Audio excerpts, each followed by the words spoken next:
आज का जो हमारा टॉपिक है बीएमआर के बारे में, basal metabolic rate. These are some class agreements and what are the study objectives। इस लेक्चर को कवर करने के बाद हमें इस काबिल हो जाना चाहिए कि हम कुछ डेफिनेशंस उनको रिप्रोड्यूस कर सकें। What is serving, what is percent daily value, what stands for BMR and RMR. ये चाहे बेसल मेटाबॉलिक रेट है या रेस्टिंग मेटाबॉलिक रेट है, और ये हैं क्या और इनका आपस में क्या लिंक बनता है या क्या डिफरेंसेस हैं। इसके अलावा बीईई किसको बोलते हैं भाई, और आरईई, टीईई, टीईएफ, एडीएल, ठीक है, ये कुछ टर्मिनोलॉजीज हैं। डेफिनेटली कुछ चीजें हैं जिनको ये रिफ्लेक्ट करती हैं। तो अभी तक मे बी हमें थोड़ी सी कंफ्यूजन हो रही होगी कि ये किस चीज को रिफ्लेक्ट करती हैं, लेकिन end of the lecture we must be very much clear about these terminologies. Then we will see differentiation between BMR and RMR, and similarly between BEE and REE. यानी basal energy expenditures हैं या resting energy expenditures हैं, इनमें क्या difference है। Describe the importance of BMR along with its utilization for estimation of total energy expenditures। ऊपर मैंने TEE बोला था, तो first T stands for total, E for energy and E for expenditures। तो एक इंडिविजुअल जो है उसको डेली कितनी उसकी एनर्जी जो है वो एक्सपेंडिचर्स होंगे, जिसको हम टोटल एनर्जी एक्सपेंडिचर्स कह रहे हैं, और इसको डिटरमिन करने में बीएमआर जो है वो हमें कैसे असिस्ट करता है। इसके बाद कुछ एक्टिविटी फैक्टर्स को डिस्कस करेंगे, क्योंकि बेसल मेटाबॉलिक रेट क्या है कि आपकी जो मशीनरी है या जो आपकी बॉडी है उसको रन करने के लिए जो एनर्जी चाहिए, प्लस हमें अपनी डे टू डे एक्टिविटीज जो है उनको परफॉर्म करने के लिए भी एनर्जी चाहिए। तो इस एनर्जी को बेसिकली हम एक्टिविटी या स्ट्रेस फैक्टर से कैलकुलेट करेंगे। फिर इसकी कैलकुलेशन की बात करेंगे, और कैलकुलेशन के साथ साथ जो है वो इंटरप्रिटेशन, ठीक है। कैलकुलेशन से अगर एक वैल्यू हमारे पास आती है तो उससे क्या मैसेजेस जो है उनको ड्रॉ किया जा सकता है। तो स्टार्ट करते हैं अभी इसका जो बीएमआर। पहले तो आपको क्लियर होना चाहिए कि BMR stands for basal metabolic rate, and it is the amount of energy required to maintain the body normal metabolic activity. यानी बॉडी के अंदर जो मेटाबॉलिज्म हो रहा है उसके लिए जो उसको एनर्जी चाहिए, ये उसको रिफ्लेक्ट करता है। और इसमें कौन कौन से कुछ चीजें यहाँ पे मैंने लिखी हैं, जैसे रेस्पिरेशन, ऑटोमेटिकली आपकी बॉडी जो है वो रेस्पायर कर रही है, और 20 to 40 टाइम्स जो है पर मिनट के हिसाब से हम रेस्पायर करते हैं। डाइजेशन का प्रोसेस हो रहा है बॉडी के अंदर, जिसमें माउथ से लेके एनस तक एक होल गट जो है वो 10 मीटर लॉन्ग कह लें कि एक रूट जो है वो इसमें असिस्ट कर रहे हैं। और इसमें डिफरेंट ऑर्गन्स इन्वॉल्व हैं जो अपनी सिक्रीशन स्पोर करते हैं, जिसमें से कुछ केमिकल्स भी आते हैं, कुछ हार्मोन्स, कुछ एंजाइम्स, और ये सारी चीजें मिलके through chemical mechanical actions food को इस काबिल कर देते हैं कि उसमें से न्यूट्रिएंट्स ड्रॉ किए जाते हैं, और उन न्यूट्रिएंट्स से फिर हम एनर्जी हासिल करते हैं। इसके अलावा थर्मोजेनेसिस का प्रोसेस जो है वो बॉडी में कंटिन्यूसली चल रहा है। यानी आपकी बॉडी का टेम्परेचर 37 डिग्री सेंटीग्रेड, या इसको हम 98.6 फ़ारेनहाइट कह सकते हैं, तो ये इतना ही रहना चाहिए। इससे ज्यादा होता है तो फिर उस कंडीशन को हम फीवर बोलते हैं, टेम्परेचर हाई होने से। और जब फीवर होता है तो फिर एनर्जी की रिक्वायरमेंट्स जो है वो मजीद बढ़ जाती हैं। इसको मजीद अगर हम सिंपल करके डिफाइन करें तो this is basically the amount of energy required at rest with no additional activity. मैंने कहा था ना कि अगर फॉर एग्जांपल हम कहते हैं एक गाड़ी है, गाड़ी को अगर आप इंजन स्टार्ट करके किसी जगह पे खड़ा कर देते हैं तो ज़ाहिर है वो उसका प्रोसेस तो शुरू हो चुका है, तो उसमें भी फ्यूल की कंजम्पशन होगी, और दूसरा तरीका क्या है कि आपने उस गाड़ी को रोड पे चलाना शुरू कर दिया है, तो अब उसमें एडिशनल जो है ना वो एक्टिविटीज हो रही हैं। अब उसके व्हील्स को जो है ना वो रन करने के लिए भी एनर्जी चाहिए, ठीक है, उसमें काइनेटिक टाइप की एनर्जी जो है वो भी इन्वॉल्व हो जाएगी। तो आपकी बॉडी जस्ट लाइक व्हीकल जिसको हमने किसी जगह पे स्टैंड किया हुआ है, उसको कितनी एनर्जी चाहिए अपने सिस्टम्स को रन करने के लिए, उसको हम बेसल मेटाबॉलिक रेट बोलेंगे। और जब हम एक्टिविटी इन्वॉल्व कर लेंगे, हम सफर शुरू कर देंगे बिल्कुल उसी तरह जैसे आप डे टू डे एक्टिविटीज करते हो, तो फिर हमें मजीद एनर्जी चाहिए होगी, ठीक है। The energy consumed is sufficient only for the functioning of vital organs। ये जितने भी ऑर्गन्स हैं बॉडी के अंदर, इन सब को फंक्शन करने के लिए जो एनर्जी चाहिए उसको बीएमआर बोलते हैं। तो मैंने 2-3 एंगल से जो है ना वो आपको ये डिफाइन करके बताने की कोशिश की है कि ये वो मिनिमम अमाउंट ऑफ एनर्जी है जिससे हमारी बॉडी जो है वो रेस्टिंग फॉर्म में भी काम कर रही होती है। अब एक और डिबेट है जिस पे हम बात करने जा रहे हैं, बीएमआर और RMR. RMR stands for resting metabolic rate and BMR हम पहले ही बात कर चुके हैं बेसल मेटाबॉलिक रेट। तो ये दो टर्मिनोलॉजीज हैं। न्यूट्रिशनल साइंसेज जो है इसके अंदर एक कंटिन्यूस प्रोसेस है, डेवलपमेंट्स होती रहती हैं और बाज दफा एक जो कंसेप्ट पहले पेश किया जाता है कुछ अरसे बाद उसके अंदर मॉडिफिकेशन सजेस्ट की जाती हैं। तो पर्पस क्या होता है कि हमें बेहतर से बेहतर जो है ना वो फाइंडिंग्स या कंक्लूजन्स जो है ना उनकी तरफ मूव करना होता है। जो बेहतर एप्लीकेशंस है ना उनको हमने ढूंढना होता है। So in order to maintain weight the calories consumed must be equal to calories burn. यानी इनपुट और आउटपुट जो है वो अगर बराबर होगा, ठीक है, तो फिर बैलेंस रहेगा। और अगर आप इनपुट तो ज्यादा ले रहे हैं, खा पी ज्यादा रहे हैं और आउटपुट जो है वो आपकी कंजम्पशन कम है, तो फाइनली क्या होगा, तो वो चीजें बॉडी में जमा होना शुरू हो जाएंगी और उनसे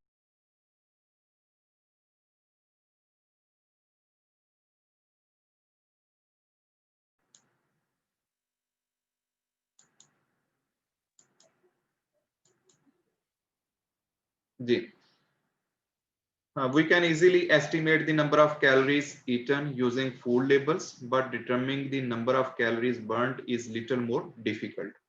तो आप कह सकते हैं कि हम तो बात कर रहे हैं कि इनपुट और आउटपुट जो है वो बराबर होना चाहिए।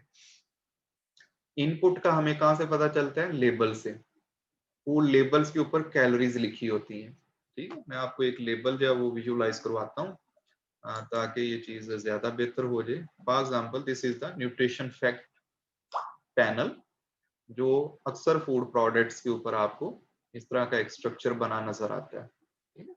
तो इसके अंदर बहुत सारे मैसेजेस हैं। मेन मैसेज जो हम देखते हैं ना इसमें, वो हमारे पास कैलोरीज का होता है कि, और ये न्यूट्रिशन फैक्ट लेबल जो है वो एक सर्विंग के हिसाब से बताया होता है कि किसी चीज की एक सर्विंग जब आप लेंगे तो व्हाट यू विल गेट।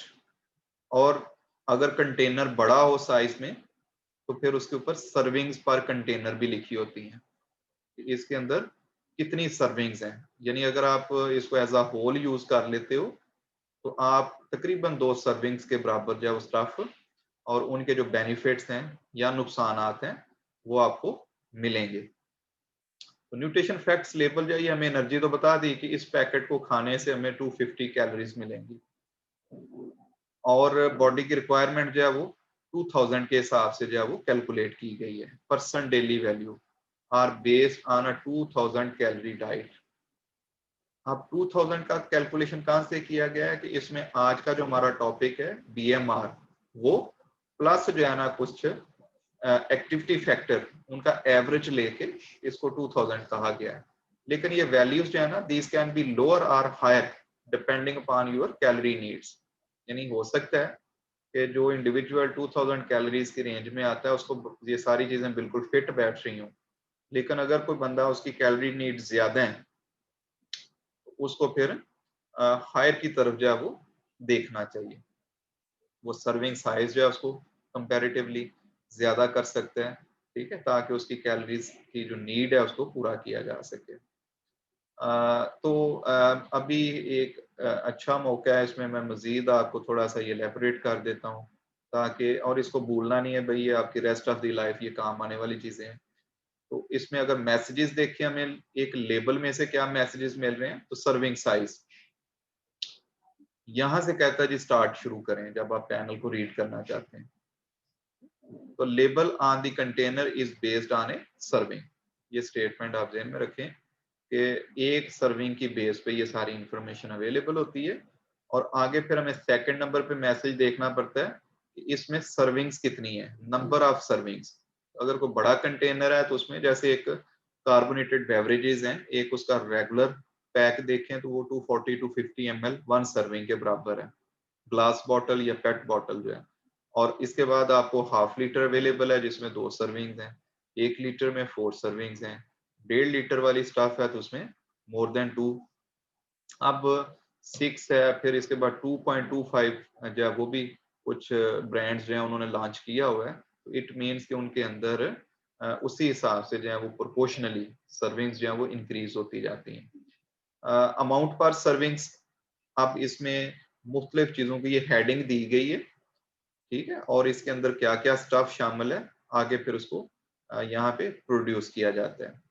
इससे नीचे कैलोरीज का मैसेज है, और कैलोरीज के साथ जो है ये बड़ी इंपॉर्टेंट है, ये इनपुट को शो कर रही होती है। जो भी आप खाने जा रहे हो, ये किसी चीज का कंटेनर आप यूज करने जा रहे हो, ड्रिंक है या सॉलिड चीज है, तो आपको उसके एंड पे कितनी बॉडी में एनर्जी मिलेंगी। ओल्ड जो लेबल्स थे उनके अंदर ये भी कंसेप्ट था, पहले तो नहीं था, लेकिन फिर एक फेज आई कि जिसमें बताया गया कि कैलोरीज के अंदर कैलोरीज फ्रॉम फैट जो है ना इसको भी हाईलाइट करें, क्योंकि फैट और specially saturated fats, trans fats और उनके साथ जो एसोसिएटेड कंपाउंड्स हैं लाइक कोलेस्ट्रॉल, इनके साथ जो हेल्थ इश्यूज एसोसिएटेड हैं, उनकी वजह से ये कहा गया कि भाई कैलोरीज का नंबर टोटल बताना इतना मीनिंगफुल नहीं है, जितना उनके अंदर जो बैड एलिमेंट्स हैं उनका शेयर बताना जरूरी है। तो मीन्स के यहाँ पे 250 कैलोरीज जो आपको मिलेंगी, उनके अंदर 110 कैलोरीज जो है वो फैट से आ रही हैं।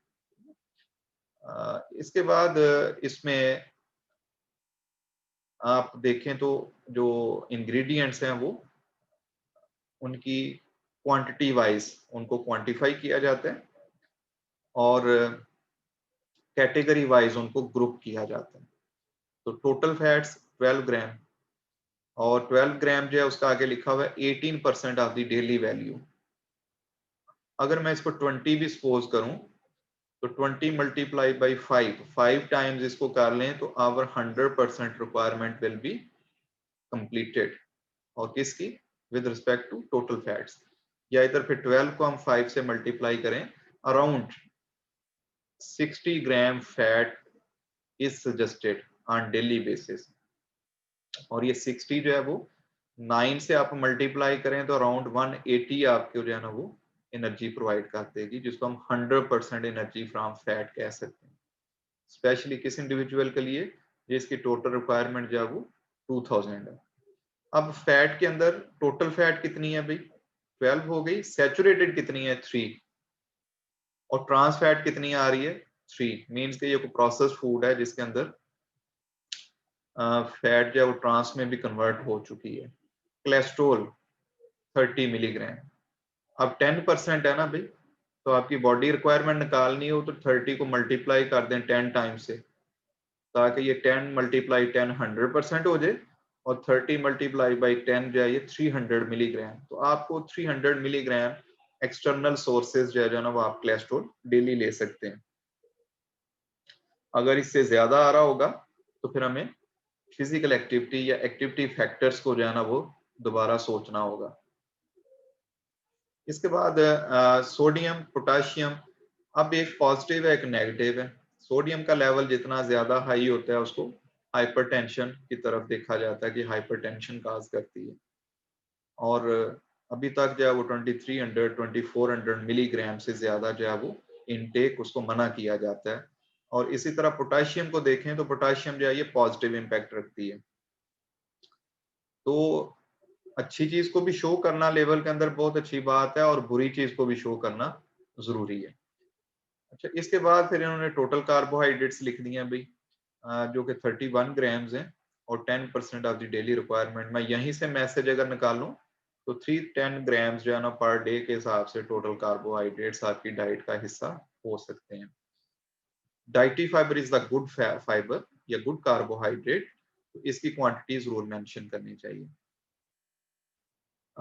शुगर्स, एक तो टोटल शुगर्स, ठीक है, और उसके बाद एडेड शुगर्स। अब ये लेटेस्ट डेवलपमेंट क्या है, वो कहते हैं साथ वर्ड ऐड करें कि एडेड शुगर्स कौन सी हैं, यानी जो नेचुरल शुगर्स है ना, फ्रूट्स एंड वेजिटेबल का नेचुरल कंपोनेंट है, वो इतनी नुकसानदेह नहीं है जितनी रेसिपी के अंदर हम शुगर एडिशनल ऐड करते हैं टू गेट द स्वीटनेस और सम अदर फंक्शनल प्रॉपर्टीज। तो इसके बाद प्रोटीन की बात होगी।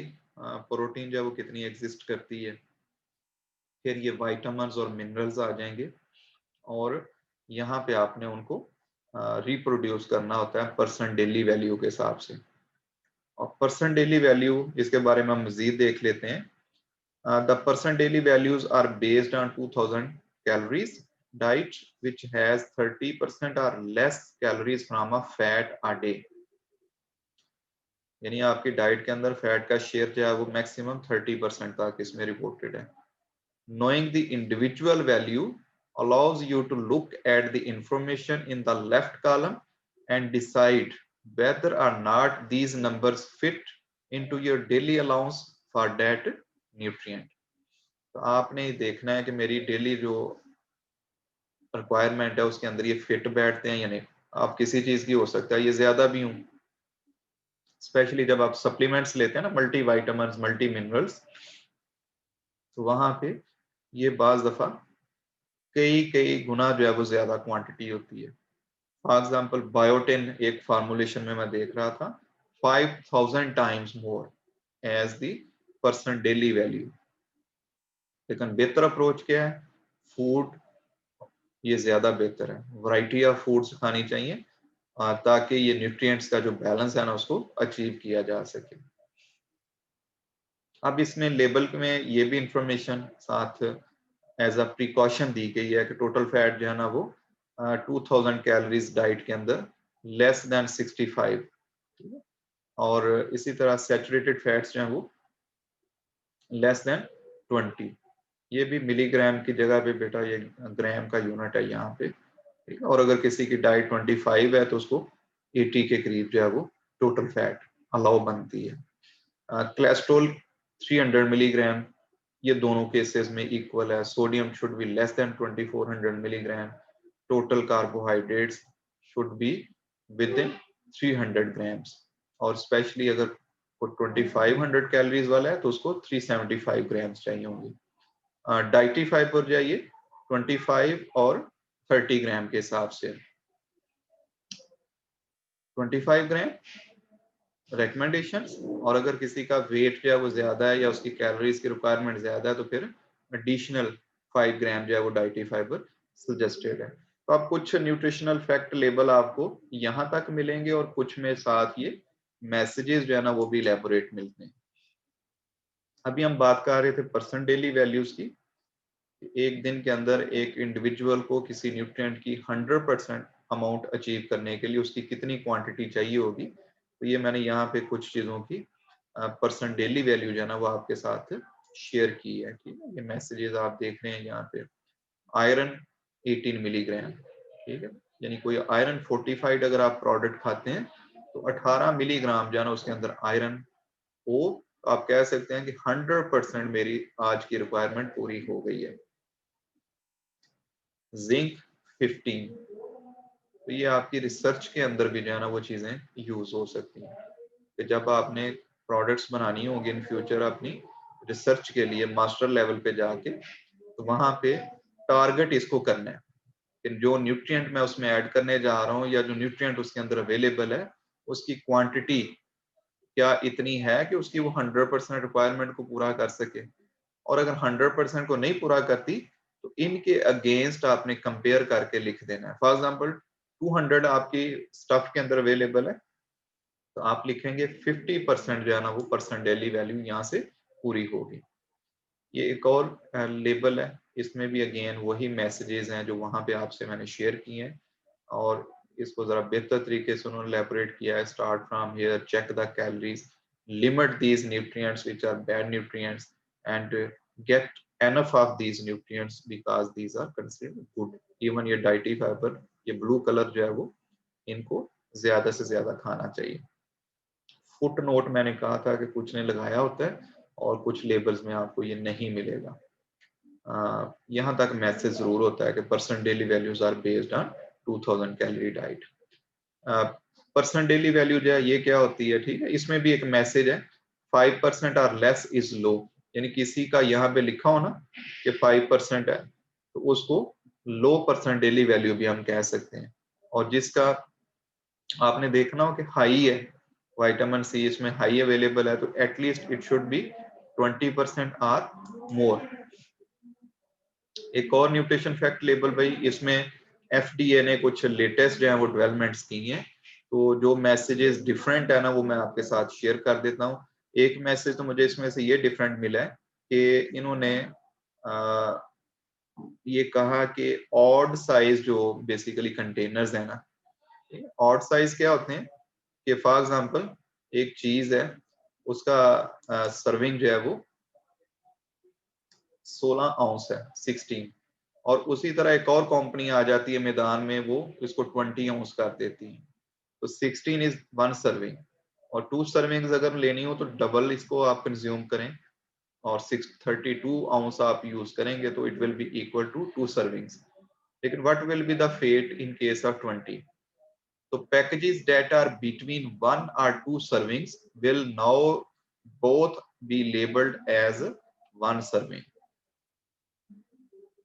इंडस्ट्री वालों के लिए एफडीए ने मैसेज क्या दिया है कि ये ऑड जो सर्विंग्स है ना उनको आपने लोअर साइड पे जो सर्विंग है ना उसको रिफ्लेक्ट कर देना। इसके बाद the most controversial update, the serving size now reflects what people currently eat rather than what is suggested they eat। यहाँ पे कहता है जी क्वांटिटी जो है ना ये लोगों की सर्विस से जो चीज स्टेब्लिश हुई है ना कि किसी चीज को लोग इतना खाते हैं, उसकी बेस पे जिसको हम बोलते होते हैं ना रेफरेंस अमाउंट्स कस्टमरली कंज्यूम, RACC, जो अमेरिका में 1970 से 1980 के दरमियानी अरसे में डेवलप की गई हैं, तो उनकी सर्विंग जो है वो यहाँ पे लिखी होती है। ओल्ड फर्ज किया 2 सर्विंग्स थी और न्यू के अंदर अब वो क्या बन गई है, 1 सर्विंग। सूप की एग्जांपल ले लें सिंपल, कि जो लोग अब इतनी क्वांटिटी खाते हैं जी इसकी, इस हिसाब से उसकी उन्होंने ये चीज यहाँ पे लिख दी हुई है। कैलोरीज को कहते हैं जी ज्यादा बोल्ड करके अब लेबल के अंदर लिखने की सजेशन है, ठीक है, और स्पेशली इसमें कैलोरीज फ्रॉम फैट जो लिखी होती थी वो यहाँ से डिसअपीयर कर दी गई है। तो नंबर ऑफ कैलोरीज कितनी है सर्विंग में वो बोल्ड कर दी गई है, और परसेंट फैट जो है ना वो उसको यहाँ से रिमूव कर दिया गया, स्पेशली जो फ्रॉम सैचुरेटेड फैट थे। डाइटरी फाइबर और सोडियम, इनके अंदर भी लेटेस्ट रिकमेंडेशंस जिसमें डाइटरी फाइबर अब कहा जा रहा है कि इसको 28 ग्राम के हिसाब से स्टैंडर्ड समझें, और जितना स्टफ के अंदर है वो 28 से कंपेयर करके आपने लिखना है रादर देन 25 ग्राम। और सोडियम जो है ना उसका 2300 मिलीग्राम इंस्टेड ऑफ 2400 मिलीग्राम। जो पुराना सिस्टम था उसमें 24 मैक्सिमम अलाउएबल सोडियम कंटेंट था, तो अब इसको मजीद डाउन करके 2300 कहा गया है, उसके हिसाब से ये वैल्यूज आएंगी। डेली वैल्यू जो है वो स्टिल इसके अंदर जो है वो 2000 किलो कैलोरीज जो है वो उसके हिसाब से लिखा गया। हाँ, इसकी एक्सप्लेनेशन जो है वो यहाँ पे बेहतर कर दी गई है। एडेड शुगर को यहाँ पे लिखा गया इंक्लूड 10 ग्राम एडेड शुगर, ठीक है, पहले सिंपल शुगर्स लिखा हुआ था। ये कुछ डेवलपमेंट्स हैं, इनको आप काइंडली गो थ्रू कर लीजिएगा। अब हम जहाँ पे हमने बात खत्म की थी ना कि ये फूड लेबल्स क्या होते हैं, तो यहाँ पे जिक्र ये मैं करना चाह रहा था कि इनटेक का तो हमें फिर भी पता चल जाता है ना, कैलोरीज लिखी हुई और सर्विंग्स कितनी हमने यूज की हैं, लेकिन ये डिफिकल्ट है कि हमें पता चले कि हमारी बॉडी ने कैलोरीज को बर्न कैसे किया है। अब इस पर्पस के लिए फिर हमें ये टूल हेल्प करता है बीएमआर का। अगर देखा जाए तो बीएमआर और आरएमआर लिटरेचर के अंदर दोनों जो है ना वो इंटरचेंजेबली यूज होते हैं, यानी अल्टरनेट के तौर पे दोनों को यूज किया जाता है। और वजह क्या है कि दोनों जो है वो हमें एनर्जी एस्टिमेशन की रिक्वायरमेंट्स में हेल्प करते हैं। लेकिन बीएमआर जो है वो कहता है is the minimum number of calories required for basic functions at rest, whereas RMR is the number of calories that body burns while it's at rest। तो आपकी जो मिनिमम रिक्वायरमेंट है उसको बीएमआर रिफ्लेक्ट करता है, मिनिमम फंक्शनल ऑर्गन्स जो है ना, ऑर्गन्स को फंक्शन रखने के लिए जो रिक्वायरमेंट है, और आरएमआर जो है वो रेस्टिंग में आपके जो एनर्जी एक्सपेंडिचर्स होंगे उनको रिफ्लेक्ट करता है। मजीद इसको बेहतर आप शायद यहाँ से आप देख सकें कि minimal energy expenditures needed for survival, यानी जिंदा रहने के लिए जो एनर्जी चाहिए, are the number of calories we burn in order for our body to perform minimal survival functions. तो मिनिमम सर्वाइवल फंक्शन के लिए जो एनर्जी चाहिए उसको हम बीएमआर बोल देते हैं। Whereas resting metabolic rate is the energy required to maintain bodily functions at rest। इसमें मिनिमल का वर्ड है, इसमें जर्नल का वर्ड है, तो इट मीन्स कि इसकी वैल्यू जो है वो कंपैरेटिवली हायर होगी। ठीक है, इसकी वैल्यू कंपैरेटिवली हायर होगी। Both BMR and RMR estimate the number of calories burnt at rest, but RMR takes additional factors into consideration when determining the needs। कुछ छोटे छोटे क्वेश्चंस हैं, क्या बीएमआर आरएमआर जो है वो हायर होता है बीएमआर की निस्बत, जैसा कि मैंने यहाँ पे जिक्र भी किया है। When the results are compared, resting metabolic readings are usually a little higher than BMR readings। However, according to National Research Council, the difference is almost less than 10%। 10% से मुराद क्या है कि अगर 2000 है तो उसमें 200 का जो डिफरेंस है वो निकलेगा, यानी अगर बीएमआर जो है वो 2000 है तो रेस्टिंग मेटाबॉलिक रेट जो है वो 2200 के करीब हो सकता है। However, it is most important to note that most doctors find your BMR is more accurate than your RMR। ठीक है, डॉक्टरों के हिसाब से देखें तो वो ज्यादा जो है वो बीएमआर को प्रेफर करते हैं। अब जब आपको पता चल गया कि हमें मिनिमम कितनी एनर्जी चाहिए बॉडी के फंक्शंस को परफॉर्म करने के लिए, तो फिर एक नेक्स्ट क्वेश्चन आता है, क्या ये सेफ अप्रोच है कि हम अपना बीएमआर को लोअर कर लें? हो सकता है ना कि आप वजन कम करना चाहते हैं तो आप कहें नहीं भी मैं ना एनर्जी इतनी कम करना शुरू कर देता हूँ, मैं स्टारवेशन पे चला जाता हूँ, फास्टिंग कर लेता हूँ कि इवन मेरी बॉडी को जो एनर्जी चाहिए ना उसको वो जो स्टोरेज फार्म है, एडिपोज टिश्यूज है, वहां से स्नैच करे। लेकिन आंसर क्या है? नो। कहता है कि बॉडी वेट को लूज करने के लिए you need to consider both physical activity and BMR. Activity को साथ इंट्रोड्यूस करते हैं ताकि जो एक्स्ट्रा एनर्जी है या एक्स्ट्रा वेट है उसको आप यूटिलाइज कर सकें। Since BMR represents the minimum calorie number you need for involuntary body function, यानी दिल जो है ना वो हमसे पूछ के नहीं बीट कर रहा है, या किडनीज जो है ना वो हमारी इंस्ट्रक्शंस पे जो है ना वो फिल्ट्रेशन का काम नहीं कर रहे, तो this is known as involuntary bodily functions। You should not consume fewer calories than your BMR। At least we should consume calories according to our BMR। Good BMR is about 1600 to 1800 a day for men because they are more muscular।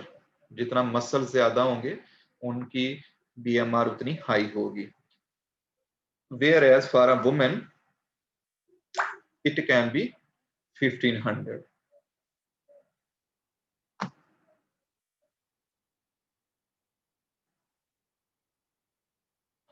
Define करते हैं भाई BMR measures basal energy expenditures are 24-hour estimation of the number of calories burnt maintaining most basic bodily functions such as breathing, circulating blood and growing and repairing cells. ये जो basic काम हो रहे हैं ना बॉडी के अंदर, इनको परफॉर्म करने के लिए जो एनर्जी चाहिए 24 आवर्स में, उसको हम BMR बोल देते हैं. RMR measures resting energy expenditures, which is basically a number of calories burned in a 24 hours period, maintaining basic body functions. अब minimal का word निकल गया, just maintain the basic bodily functions, and it also includes the number of calories burned eating and conducting small amounts of activity. क्योंकि BMR में restriction क्या आ जाती है कि आपने कम से कम 12 घंटे जो है ना वो पहले आपने खाना जो खाया पिया होगा उसके बाद इसकी मेजरमेंट होगी. लेकिन इस वाले केस में क्या है कि 4-5 घंटे के बाद भी आप RMR की एस्टिमेशन की तरफ जा सकते हैं. तो स्टिल कुछ नंबर जो है ना कैलोरीज का, वो जो हमने ईटिंग का प्रोसेस की है या जो छोटी मोटी एक्टिविटी जो हो रही है उसके अंदर यूटिलाइज वो भी इसमें शामिल हो जाती है. ठीक है, इसलिए हम कहते हैं कि इसकी वैल्यू जो है वो कंपैरेटिवली 10% के हिसाब से जो है वो ज्यादा नजर आती है. इसके लिए क्लिनिकल प्रोसीजर चाहिए.